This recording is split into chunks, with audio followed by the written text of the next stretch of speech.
Did you know that oysters are the perfect mid-ride snack? Believe it or not, that is advice we give to a caller today on the How to Drop Your Friends podcast, the call-in podcast where we answer your questions about cycling. And yes, these answers are good. This week's guest is Andric Queen Booker. You may know him as Drick the Dad on Instagram or Shreddy Pendergrass on YouTube. He's got some really cool YouTube videos. I'm saying this in a weird announcer voice, but actually I think it's the best LA cycling content that's being made right now. And that includes my own content. We also talk about balancing life as a dad, a cyclist, and a Nuggets fan, as well as LA cycling culture. I was seeing your timelines leading up to the previous video. It's unnecessarily complicated. It's just like, I think I taught myself how to edit. I never learned the proper way to edit. I've kind of pieced it together, and the result is an overly complicated process. I mean, I feel like we all kind of, you just got to know the base and then figure out what works for you, learn your shortcuts. I mean, at the end of the day, I feel like even though I went to school for it, I definitely learned from YouTube. Yeah. So yeah, dude, YouTube is the best. I'm learning the best and worst teacher. So I'm curious. In your last video, we're gonna get more into your YouTube channel, why you started, because I want to hear about that. But the last video, you got an indoor trainer. What's your take for indoor riding versus outdoor riding? I mean, I definitely appreciate outdoor riding above all. Yeah. But I will admit, when I was on the indoor, probably like a year and a half ago, I was definitely my strongest on the bike. But that, I think it just helps me stay consistent. So I'm able to ride indoors and stay consistent. And then that keeps me consistent outside as well. Yeah. So, I like it. I like it. Dude, I kind of feel that way. Being in LA, I always feel like a little guilty. For sure. But also, like, it does get legitimately cold in the winter. Yeah. I'm gonna get trashed in the comments for saying this, but like, I think when it's in the 40s, that's cold. I agree. Fahrenheit, not Celsius. The trainer sometimes, I don't know. I have a love-hate relationship with it. Yeah, same. I mean, me and Kaleem, when he used to live by me, we would religiously go out every winter morning. Like, it was like 30s, I think. It was some mornings that were, high 20s. But it was just easier when you had someone that was with you and just able to keep it. Yeah, sorry about the dog. All right, Remy. Able to hold you accountable. Yeah. But now that he's not there, it's like, I'm not getting out of bed for that. Yeah, dude, it's so early. Doing this like content thing, I'm lucky enough that I can just like ride at like 10 o'clock. I see your Strava posts and you were getting up at like 5 a.m. dad hours. Yeah. I'm like, oh man, do I want kids? I don't know. I was gonna say that's my only opportunity to get it done. Yeah. I get it done and then, got to drop off the kid and do work things. It's just the best time for me to get things done. So that's why I think now I definitely appreciate the indoor trainer. How's your lady feel about it? I mean, to be honest, just me getting out early. That's one of the main reasons I get out early too. It's just so it doesn't feel like I'm gone on the bike all the time. Yeah.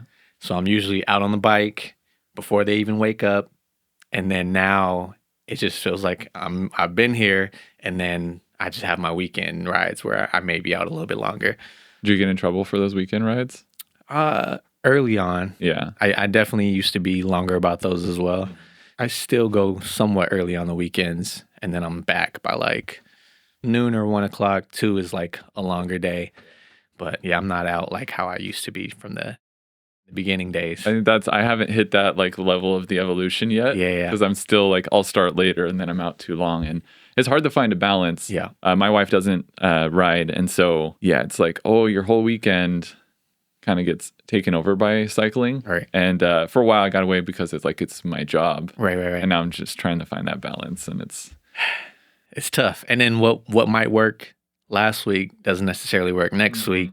So it's a lot of like checking in, and you know what I mean? It's a balance for sure. It's a hobby that takes up so much time. For sure. Right now I've kind of decided, since I got the trainer, to spend Sundays with family. Okay, nice. So I'm on the trainer all week. Yeah. And then I get my little Saturday group ride, and then Sunday I'm home. Yeah, that's good. How long? It's a pilot program right now.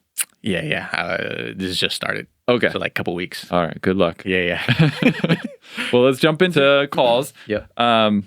So the way this works, if this is your first time listening or watching, we get calls from you, and each week the guest and I answer those calls by calling you back and solving your problem, your question, whatever it may be. We haven't listened to these before, so it's going to be a surprise. Let's see what we got. Hey there, my name is Haley, first-time caller, first-time listener. I'm a huge fan of Andric, so I wanted to get his opinion and see if he could solve the problem for me regarding the Phoenix Suns. How do we make the Phoenix Suns a contender during the who we trade for? I think we need a bigger let me know. Thanks so much, guys. Oh, man. See, I was going to say, I know you're a Nuggets fan. Why are we asking about the Suns? All right. Here we go. I went to film school with Haley. This is Haley. Hey, Haley, you called in asking a Nuggets fan about the Suns. My name's Mitch here on the How to Drop Your Friends podcast. I'm very confused. What's going on here? Oh, my goodness. Okay. Well, I was wondering if Andrew can explain how, I know he's a Nuggets fan. I would love to get his thoughts on the Suns as well, what we should do to become a contender, because we're not doing great. I haven't watched too much Suns basketball, to be honest, and I don't know what the Suns can do. I mean, you guys had the team. What was it, 2-3 years ago, with Mikal Bridges, and that was the team before KD. I know. You need a time machine. There we go. Okay, so what about the Nuggets? How is Jokić going to get some support? Man, it all comes down to Jamal Murray. Something's going on with that guy. I don't know what it is. It's some sort of injury he's not telling us about. Definitely some mental stuff. The thing that I don't like is he's not taking any accountability. Kind of been an asshole to the media since the playoffs last year. I assume he's just frustrated about something that's going on in his life. It all depends on him. And then, I mean, everybody's been playing pretty good. The young guys are doing amazing, way better than I thought they would. Even Westbrook is seemingly fitting in well. I can't complain outside of that. It's Jamal Murray. However he decides to go is where the Nuggets will go. How do you feel about that, Haley? Yeah, interesting. Do you want to see the Nuggets succeed, or are you just being diplomatic with Andric? When my friends are happy, I'm happy. Who would you want to play trade for? Is there any star player or somebody who I'll take Levine for MPJ. Well? I'll take Levine. Okay. Yeah. Side note, well, I mean, this is a bike podcast. When are we going to get you on the bike? I'm like a very beginner level, and I see you doing your mountain biking stuff, and then I see you also you have like a Peloton at home. You have like a home system too, right? A little Zwift, and then you have a speed bike. So, like as a beginner, what kind of bike would you recommend? Someone who is typically just bipedal, walking. I love that you described yourself as bipedal. Haley's in New York. I'm not a big I think that's a really good question. I just have to ask first, what was your opinion the first time you saw Andric starting to wear Lycra? Did you lose all respect for him? Oh, it was a bit shocking. Yeah. As a friend, everyone needs their hobbies. It was shocking. It was a lot of very tight spandex, but I do understand, that it serves a purpose, and I love my friends. Yeah. I'm taking away. Haley's a very supportive friend here. Yeah. Yes, I love it. Oh, it's a huge culture shock. So what bike would you recommend for Haley? I mean, I don't have a gravel bike, but I just feel like the gravel bike is the best bike for a beginner in general. You get to ride road, you get to go outside of that if you want to try that. Just gets you a taste of everything. But she's in New York, so, I mean, you just need a nice little commuter to get around, I think. Okay, I can do that. Are you still taking the subway? Yeah, a bit. Okay. What's your commute? I used to go from Greenpoint down to Chinatown on my commute. So it's like across the like Williamsburg Bridge and everything.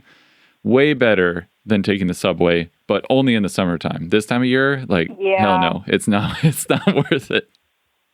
Yeah, that's tough. Really, right now I work from home, so Okay. I'm really good on the Peloton. I wish Andrew could see the Lycra I wear on there, but nobody sees me. You know, I really just wear it for myself, really. Oh, that's great. Well, Haley, thanks so much for calling in. I wish you and the Suns luck, but I'm over here just hoping that the Lakers get their shit together. But appreciate your call. Well, yeah, that's a whole. That's a whole another. It looked so good at the start. I got excited. Yeah. The winter depression is real now. Yeah. Good luck to JJ and LeBron and Bronny Jr. over there. Thanks again for calling in. Appreciate you, Haley. All right. Of See course. you, Haley. Thanks, guys. Bye. Bye. Oh, man. Haley's the greatest. That was great. That was really good. So how long have you been a Denver stan? All my dad's side of the family's from Denver. Okay. I lived there probably when I was like 18 months until I was 7. And then I did a year there after college as well. So it's always been Denver everything for me. Broncos, Nuggets, Rockies. Don't care too much about baseball, but Rockies, Avalanche, just everything Denver. If Jokić were to get a bike, like if he got sponsored by a bike brand, what bike brand would sponsor Jokić? What bike brand would make a bike sturdy enough for him? I'm kind of envisioning like a Richie. Okay, yeah. Yeah. I could see that. I could see a Richie. Like a still frame. Exactly. Yeah. Yeah. It's custom Richie for Jokić. Some horsepower there. That's a collab we need. I mean, LeBron is now with Canyon. So who knows? You know, Richie and Jokić. That's the next setup. So Haley brought up mountain biking. I'm curious. When I first met you, you were road biking. Yep. And then one day at the Ponies group ride, I see you and you're on a mountain bike. And ever since then, I feel like most of the time I see you, you're on a mountain bike. What happened? I just fell in love with it. Got obsessed. I think it's been like 2 years on the mountain bike now. I don't know how to explain it, but I definitely feel like a kid when I'm on the mountain bike. Like I can't help but smile on the mountain bike. It's hard. If both my bikes are sitting there, it's hard to pick up the road bike over the mountain bike if I didn't have a plan already. I don't know, man. I just love it. It is definitely a huge learning curve. So I feel like you do have to get obsessed a bit. Yeah. But once you start feeling the flow a little bit, it's fun. Nothing better. Yeah. That learning curve is kind of fun. So I've started riding a little bit too, as you know. You've been helping me kind of like pick up some skills. It's fun to like do something new again. Like road biking, I still love it. Still going to keep on doing it. But it's like once you get over those newbie fitness gains, this isn't so fun anymore because I like my FTP has stopped for a while. It felt like I'm going to go on forever. But with mountain biking, like there's so many new skills to learn. And I'm sure I'll hit that same plateau at some point. But right now, I don't know if you ever stop learning on the mountain bike. Just so many different type of trails too. I love it. Yeah. There's always some experience where you're like, I almost died today. Definitely. Good. And that's the thing though. I feel like when you get hurt on the mountain bike, 9 times out of 10, that was probably from you. It was your fault. Yeah. Whereas on the road, there's a little bit more factors involved. That's a good point. Yeah. I feel like, when you get hurt on the mountain bike, you're typically maybe riding above your skill set or, you made a mistake squeezing on the front brakes or something. But yeah, that's interesting. Yeah. Mountain bike, it's your fault. The road bike. Yeah, maybe not. I had a dream last night that I was riding a mountain bike and I rode it into a hot spring. What do you think that means? That the mountain bike's gonna take you to paradise. It's gonna take me to paradise. I literally watched as the mountain bike like sunk into the mud and disintegrated. And this is a mountain bike that like I got sent from a brand. And so my first thought is like, they're never gonna believe me that this happened because I'm watching the like mountain bike like disappear. I'm trying to take a picture of it. It's like, anyways. Have you been riding lately? Not a ton. Not a ton on road or mountain bike. Okay. I'm finishing up this like series I've been doing with Carla. We both ride with Carla. She took me to Sky Park, and that was like the conclusion to the video. Yeah. And that was the last time I rode my mountain bike. But we're going this week. We're gonna ride LP Nice. It'll be my first time doing LP on a mountain bike. Okay. So I might have to be fun. there for that. Yeah, you should come along. Yeah. That'd be fun. I feel like a bike park or sky park is that's your full evolution of being a mountain biker. Yeah. For sure. Well, and going with Carla, we went from like we did the blue squares. Yeah. And then by the end of the day, she took me on a double diamond. Yeah. Was that the one that's techie? The one that Yes. So that's That's a little terrifying. more LP. Yes. Like. That's what she said. This is like LP but just shorter. Yeah. And so I think that's why. maybe that's why I'm having nightmares now, because I remember that ride and now I'm like I'm about to go on this one that's supposed to be longer. It'll be fine. Yeah. All right, let's jump into the next call. Let's see what else we got. Hey, Mitch. Big fan. I'm wondering, when you're doing a long ride, like a century or more, how do you deal with food and fuel management? Because in a long ride like that, trying to save on weight, also space. Do you bring a sandwich with you? Do you plan a spot around the route to get some food? Because I know if I don't get some real food in me, I'll absolutely bonk. But I'm never quite sure how to go about doing that. So always looking for advice. All right. What's the last century you did? Dang. It's been a minute. We had an attempted century 2 weeks ago. Okay. Got to mile 80. It's like, all right, I'm done. Yeah. That's enough. Hey, hello? Hey, how's it going? You called in asking about fueling on long rides. This is Mitch from I the How to did. Drop Your Friends podcast, and I'm here with Andric. Hey, How you doing? Oh, I'm doing great. How are you guys doing? Good. Did you have a catastrophic event that prompted this question? I'm curious on the origin. I'm not sure I would use the word catastrophic, but so I live in Brooklyn in New York, and my buddy and I have done, this was our second time doing a ride to Poughkeepsie, which is about 109 miles, so it's just a little over a century. The first time I did it, it was fine. It was the longest ride I'd done. That was my first century, but I did all right. The second time, though, instead of stopping for a proper lunch, which we did the first time, we got some sandwiches, and that was great. This time, we just stopped and got some smoothies, and that seemed to work fine for my friend, but those last 30 miles, he was just dropping me constantly, and he would wait, and I'd have to catch up. I felt terrible, and it was just, I figured this is my second time doing it. It'll be a breeze. It was a miserable experience, those last 30 miles, and I feel like I kind of think it's because I didn't have like a sandwich or something, I don't know. But that was like the main difference. Other than that, I had some gels. I was hydrating. I felt like I did everything else right. So yeah, I was wondering if y'all could have any insight onto that. Oh yeah, dude, bonking is the worst. Once you run out of food, you run out of energy and the will to live. It's just, a ride's like no longer fun anymore. Downhill really quick. Oh no, yeah, it was horrible. It definitely strained our friendship for sure. What was the pace of this century? Honestly, we're taking it pretty casual. Neither of us are particularly aggressive riders. We maybe averaged 14, 15 miles an hour or so. Mm-hmm. Yeah, there's a decent amount of elevation when you're headed up to Poughkeepsie, right? It's not actually, it's not huge. It's mainly an old like railroad track, so you never get an elevation over like a 3% grade. Oh, nice. The whole way, so it's really quite flat, but it is a very long, slow kind of that constant. Like it is all uphill, but it's very gradual. After I had a couple of those experiences, I wanted to make sure I never had them again. And the easiest, I have like an insurance policy, which is I put like drink mix in my bottles. I found this brand, what's it called? Formula 369. It's like pretty affordable and everything. I put that in every bottle now. 60 grams of basically just pure sugar. And so I'll have like a bottle every hour.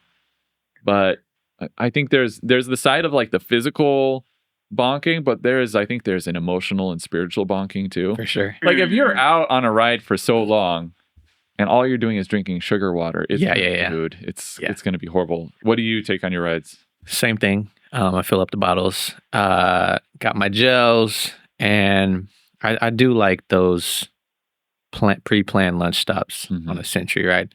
Also, I think just being aligned with your group does a lot. Like I did a century where everybody was mashing it, and we were all strung out, and it was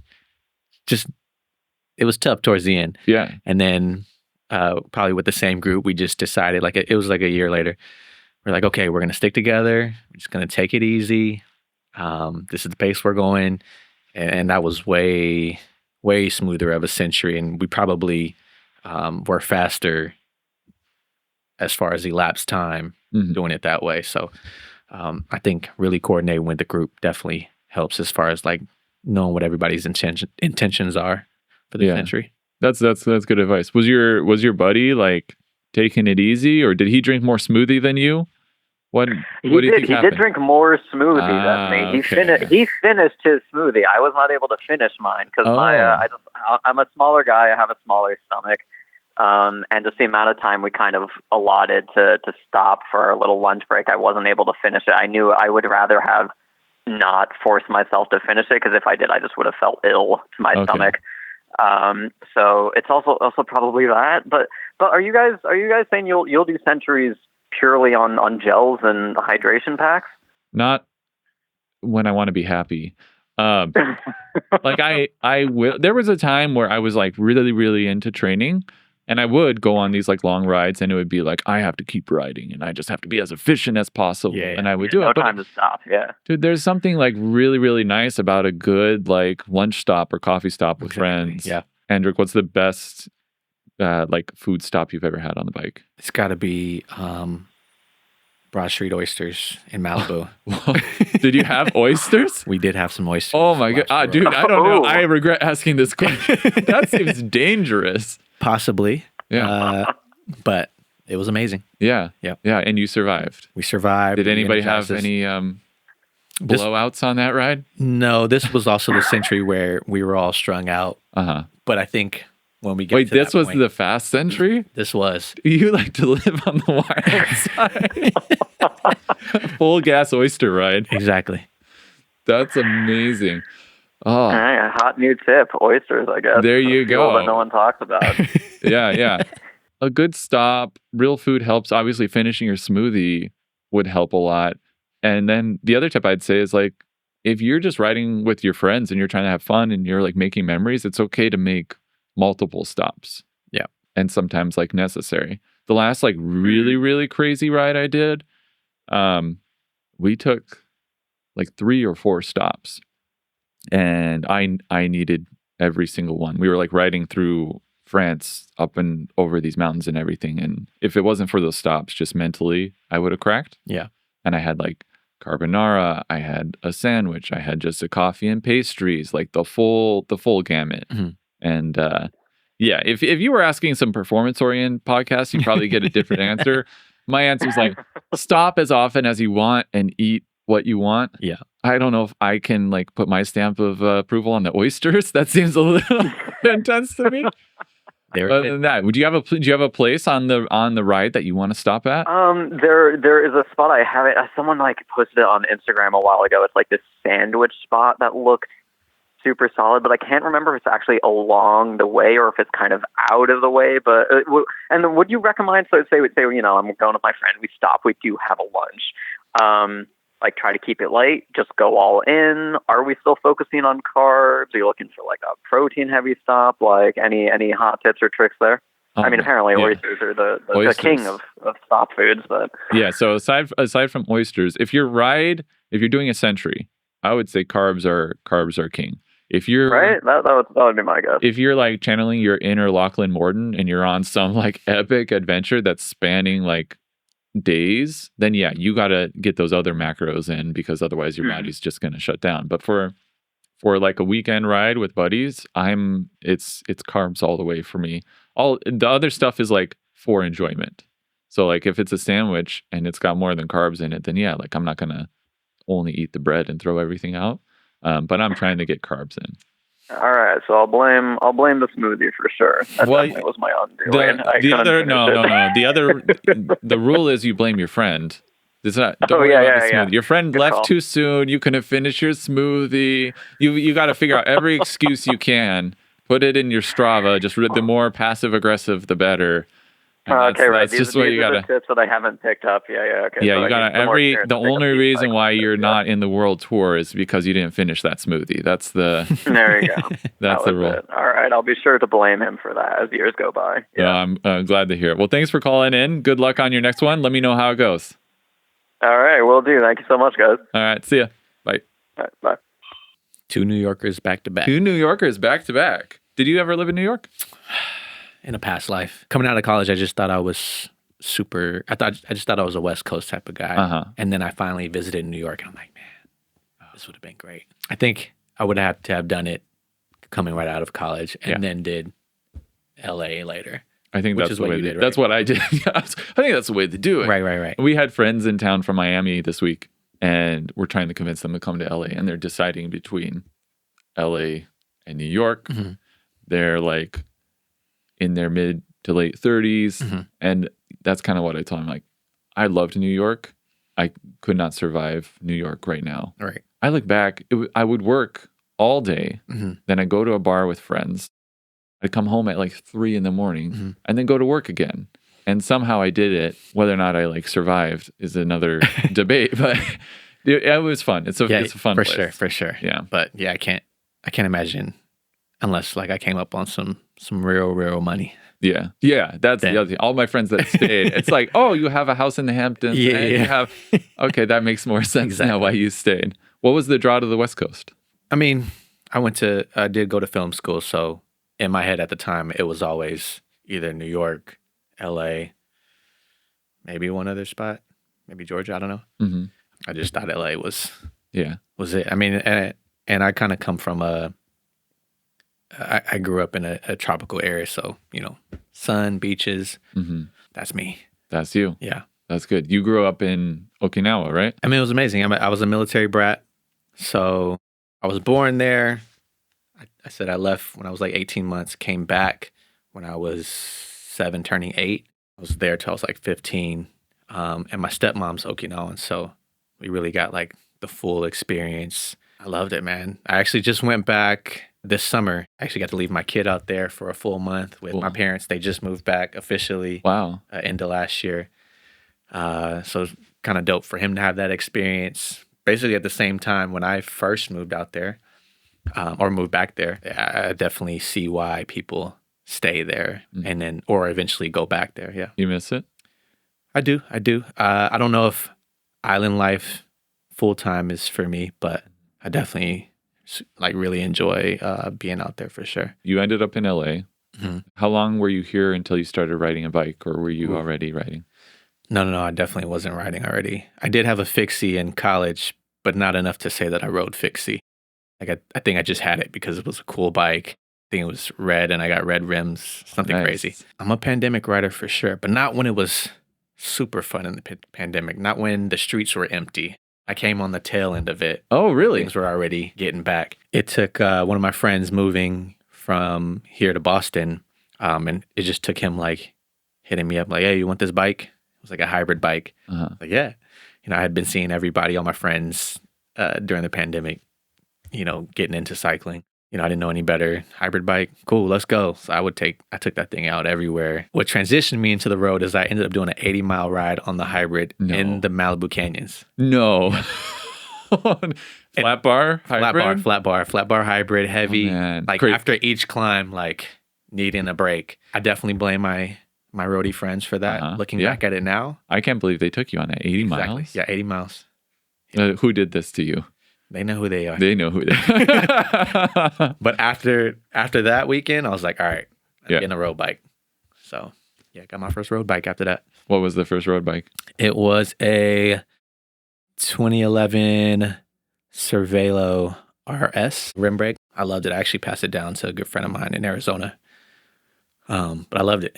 I did a lot with it for a long time. Yeah. How long did you have it before you were like, it's time to upgrade? I think I had it for 2 years. Okay. Maybe a year and a half. Is that what you told your lady, or is that the real time frame? Good one. I think that's the real time frame. And I only ended up getting disc brake because Kaleem, he used to work at Giant in their warranty department. and they used, they would get bikes with little dings on it all the time. And just around the office, I guess they'd be like, "Yo, who wants this frame?" So he gifted me the frame. Nice. So that made the decision easy for me. Good friend. Yeah, definitely. Did you meet Kaleem through riding, or did you know him? No, definitely met him through riding. I meant to ask him, but I feel like we just saw him out on the road one day. Really? And we were just like, "Yo, come ride with us." And then I later realized he lived like right up the block from me. We used to ride so much together until he ended up moving to Pasadena, and then now somewhere a little bit further. And he's just dead to you. Yeah, see that guy? He might as well be living on the west side. Kaleem is in your videos, in your last video, asking people about like winter cycling in LA. Mm-hmm. So what prompted you to start the YouTube channel? I've been wanting to do it for a while, and I feel like I was kind of like soft launching videos on like TikTok. And I didn't feel as satisfying just putting something up on TikTok, and it's like cool for a little day or two, and then, that's it. Yeah. I feel like YouTube was a better platform for me to, have a little bit more substance and to be able to storytell a little bit. So I feel like I've been studying it for like a year plus, and then at a certain point I was like, all right, let's just do it. Dude, I'm so glad that you're making them. I love your style. I love like the whole vibe of it. For listeners and viewers who aren't familiar with your work, like how are you able to make such good videos when you just started posting? I mean, I definitely obviously have a filmmaking background, went to school for it, definitely still learned the majority of actual practice through YouTube, but I just always have had a camera on me. I just like highlighting and documenting the people that I ride with, and I don't know, I just this space, like if we just saw what we just saw on like ads and things like that, we would assume that this is all there is to it. But it's just so much more diverse, people wise, even the trails and the streets. I mean, I was a little bit sad to hear that the last few guests you had on mentioned Malibu as their favorite. I was like, What's your favorite? For some reason, Griffith Park doesn't get old for me. Yeah. Coming around that corner, it never gets old for me. It's magical. It's always different. Like it could be foggy, the sun's hitting it a different way. It always feels new. Besides that, I also love my little Mulholland route. I don't know, it's just smooth, and then just so many options. Yeah. Down the canyons. Yeah. Mulholland will take you anywhere. How would you describe cycling on the east side, like the culture? That's the part. There's culture there. I just also like that, you could really be riding within the city and still get a good amount of climbing in. You don't necessarily have to go out into the mountains. Yeah. But we do have access to that too with Mount Wilson. I don't know, I just like being kind of, I don't know, just where the people are. So and we wave back mostly. Mostly. Yeah. It's true. It's such a good crew. Like I didn't realize like how spoiled we are here until I started like riding around and like meeting people. And everybody I meet is so interesting and does something that like their cycling is a passion. For sure. And then they have another passion. Right, and you'll meet people on the ride that are like pro skateboarders or like former rock stars or like filmmakers and like have their own businesses. I just feel like for a lot of what we see on YouTube, at least because that's the world that I live in, there it seems like it's this like monolith of like, this is who a cyclist is. Right. The cool thing about riding, at least on the east side of LA, is that like there's so many different people. They all care. We all have this thing that we like love. Even within that, like there's so many different kinds of riding, right? Like you can ride around the city. You can go to Malibu. You can, I think that's what I like watching your videos, because it's the kind of rider that I wish I were. Because you're just like, I feel like you go out and ride and you have fun.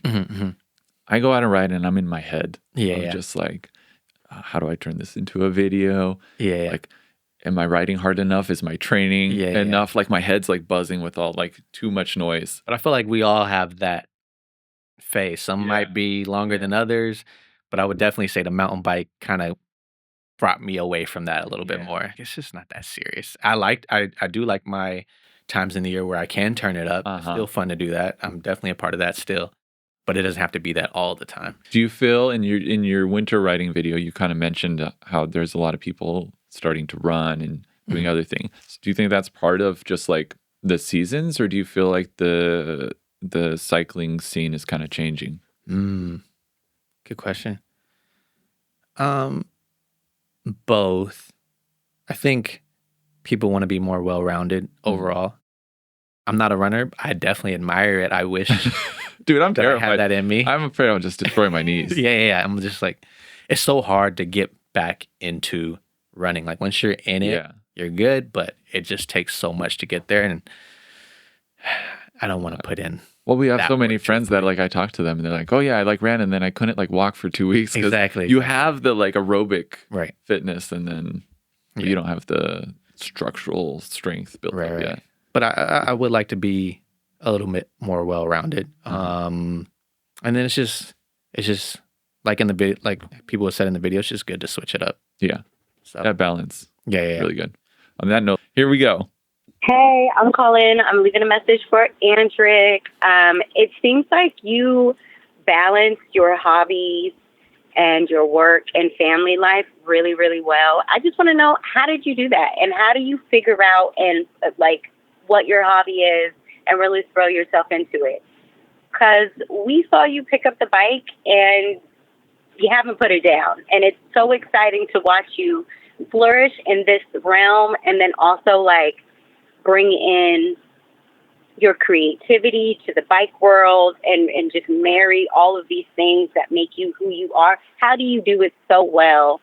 If you had to give advice to other people, other parents, other friends, what would you say? How would you help us? Balance. Do you feel like you're balanced? We should probably ask my lady that. Well, I think so. I think the caller may have blocked the number or something. I called too many times. So let's just answer it here on the podcast. Yeah. How would your lady respond about your balance? And then how do you feel? I imagine she'd give you a little more credit. She probably does, but there's been a couple of times this year where she's like, you know, I feel like I haven't heard it in a while, but a couple of times this year she's been like, you've been on that bike. I'm like, well, according to Strava, I've actually haven't really been riding this year compared to previous years. I'm sure that went over really, really well. Let me show you this. I got the data. But like I said, it just like what works one week might not work the next week. So I'm just constantly kind of like checking in. Yeah. If I'm wanting to do a longer ride on the weekend, then I'll make sure to put in those hours with the family beforehand or like set something up the next day. That's the main thing for the lady. It's like plan things with us as you do for the bike. So, that's good advice. Yeah. That's really good advice. So I'm like, okay, that's fair. But it's just constantly checking in, seeing what I can, you know, I'm not perfect for sure. I think I'm doing a decent job. Your kid ride bikes at all? So Eli has definitely gotten obsessed over the mountain bike recently once he figured it out. And so I was taking him out like every other Friday for a bit. I've been doing a bad job these past couple of weeks, but he's out of school right now. So I'm like, all right, I got to take him out this week. Did you encourage him to pick it up, or was he like, oh, I see dad riding and I want to hang out with dad? Both. I think one of my friends hooked me up with a kid's bike.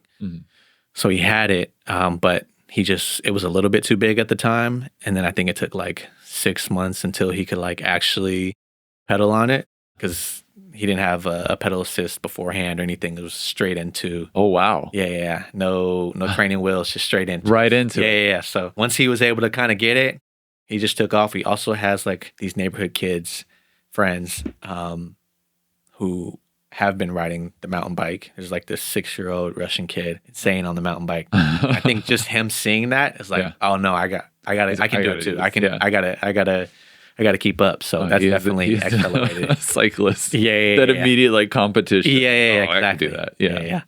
But I don't try to force anything on him. It's like it's there. I want him to try a bunch of things, and you know, whatever sticks. What's your earliest memory on the bike?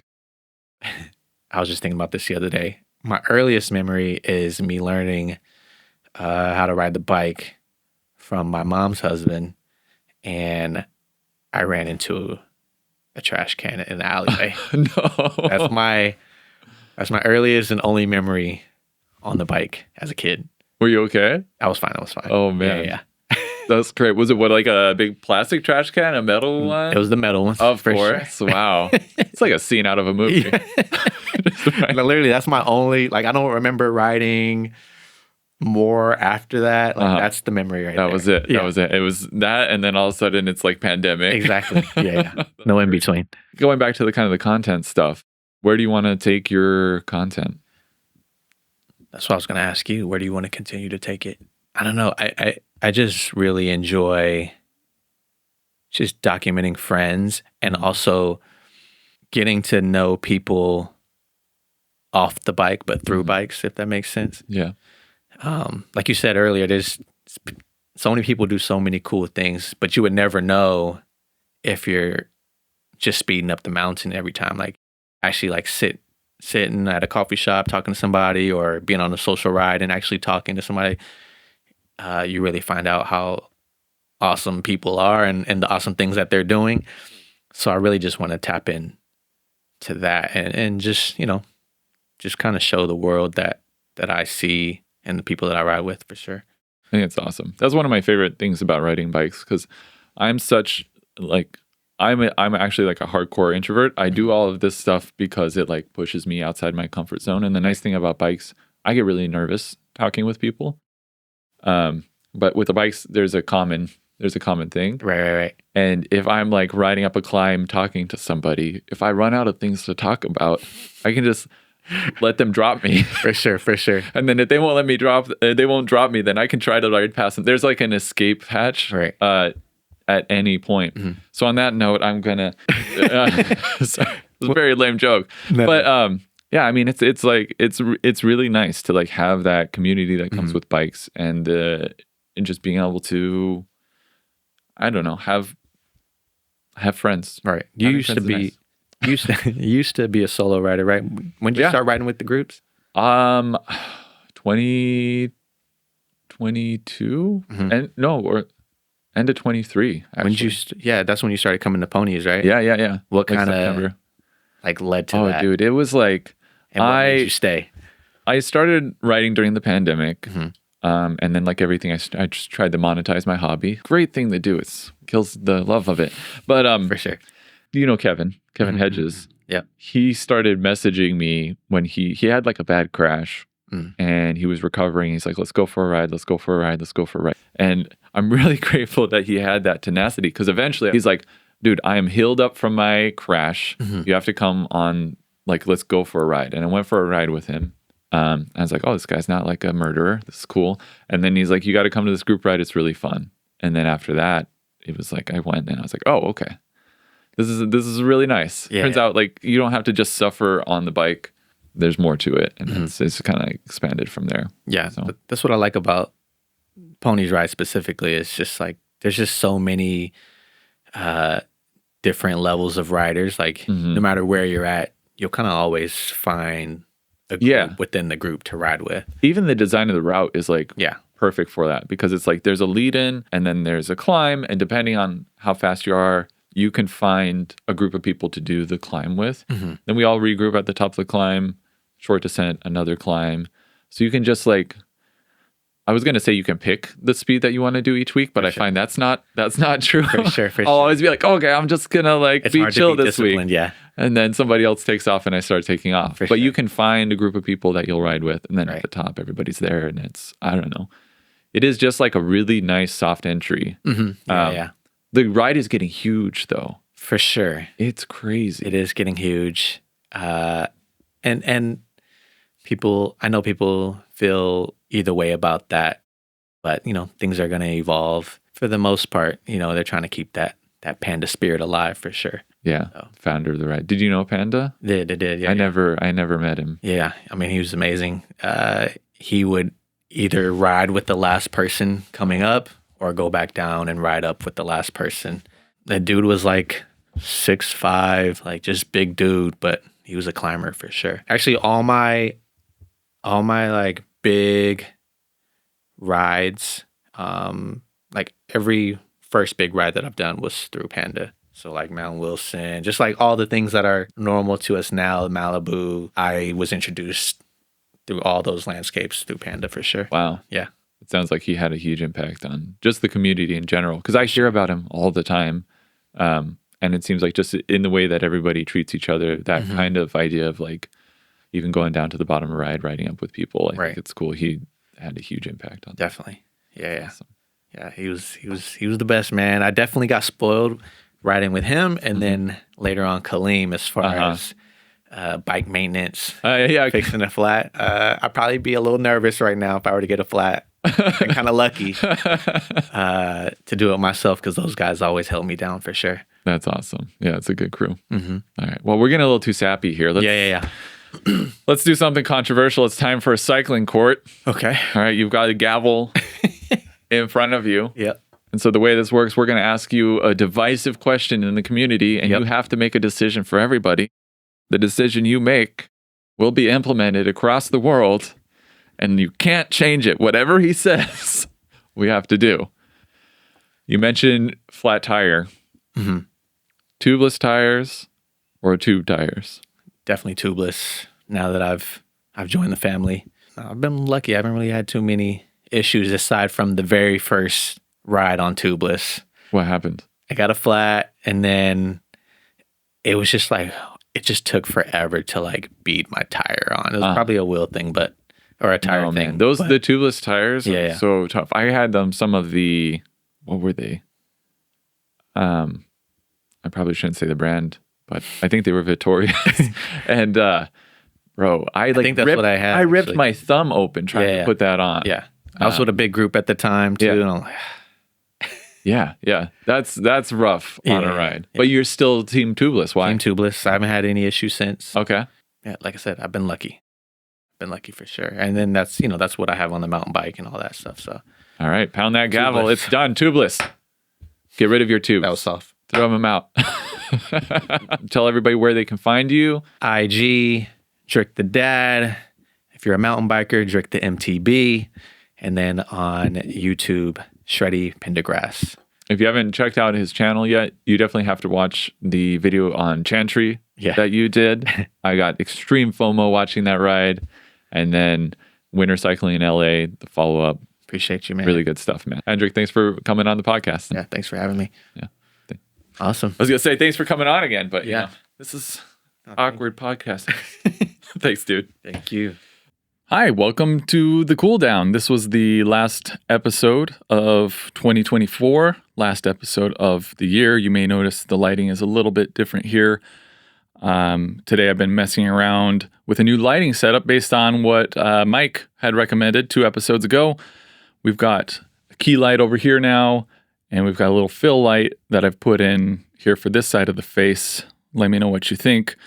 The next episode has already been shot, so it won't have this new lighting. But after that, not only will we have new lighting, we'll have a bunch of new guests. Really excited for what's coming, not only next month, but all of 2025. In addition to the podcast, I've got some new videos I'm working on. So Andric and I talked a little bit about the mountain biking video I'm working on. It's tentatively titled Road Cyclist Tries Mountain Biking. And it's an adventure. Andric is in there.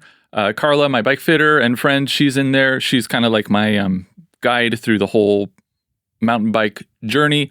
We work our way up from barely making it down basically a gravel trail to all the way to the bike park and beyond. I'm also working on a brand new training video that I did with Cam Nichols and Steph Cronin. She's the sports dietitian who works with the RCA. Before my trip to Europe this summer, she helped me lose a little bit of weight so that I could survive the ride with Cam, attempt the ride up Scanupia, and there's another video that's not out yet where I ride the Stelvio 2 times, and maybe I got a trophy on one of those ascents. Might be my proudest moment on the bike. One more little piece of content I'm thinking about doing. I recently hit 100,000 subscribers, which is absolutely insane. I sent out a request for questions. A bunch of you sent them in. I started recording that, and then I thought, maybe I'll do a live stream. So I'm thinking January 1st of doing a live stream where I will answer the questions that people sent in. And then if I have time, I may also answer live questions.